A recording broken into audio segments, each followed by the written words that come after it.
Welcome back to the Aspin Shed.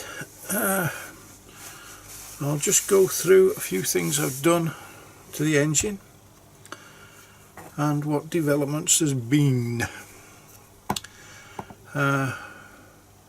So as usual, without further ado, we'll have a look at the engine.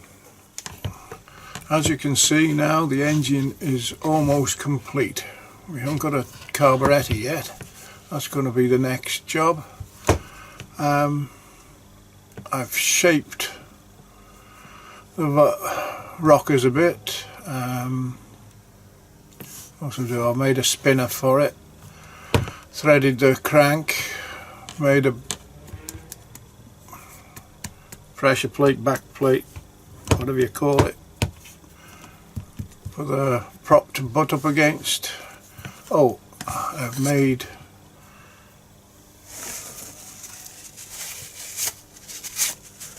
the back plate. I've said back plate twice now, haven't I? Anyway, that's the back plate.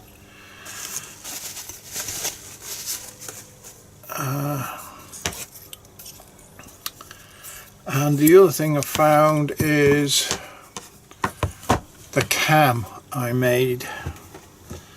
The lobes on it are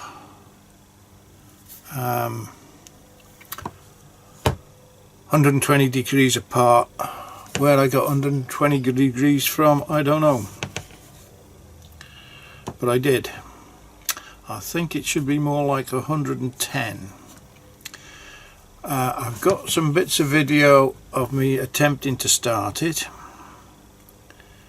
and I have got a bit of video of it actually running. And what I had to do to get it running was time the cam so the inlet opened just a fraction after top dead center. I'd got it opening as I thought would. Well, I think it's correct that they opened just before top dead center. Anyway, it opens just after top dead center, and now where the exhaust was starting to open at the bottom of the stroke, it now opens as the piston comes up. So I've balanced it out, and now it actually does fire up, which is a great relief to me, and I'm quite amazed really, because as I say, I've made it, you know, the basis of the engine was the Firefly 2-stroke, and I've just added on 4-stroke components of my own design, and it worked, and I'm absolutely flabbergasted. I just can't believe it. I think I've shown close-up of the valves before, and the pins, you can just see one of the pins there.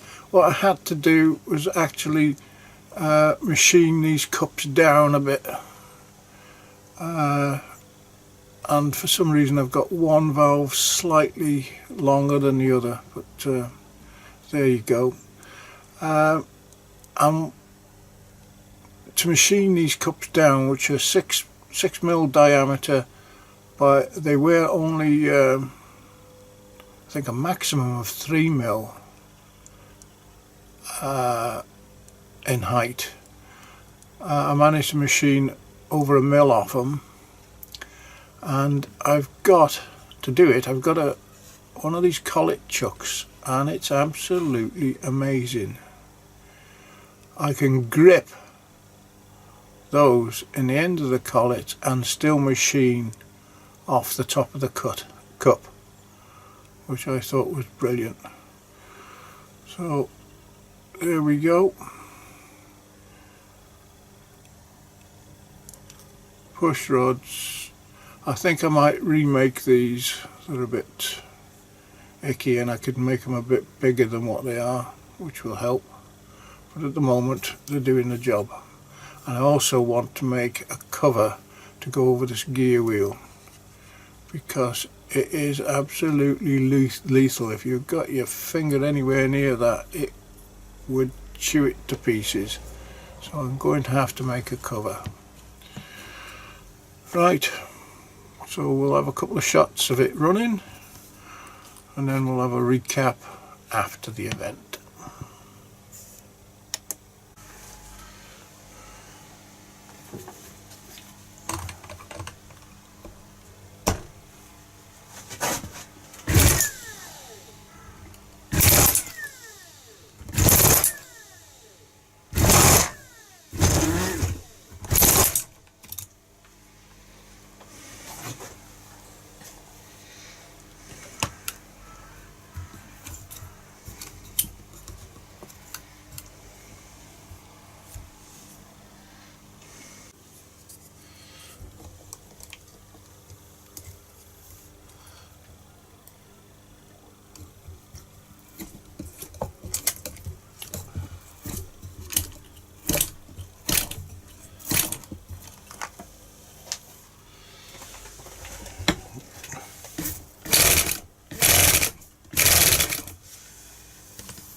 Yeah, same again.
Yeah, it does run.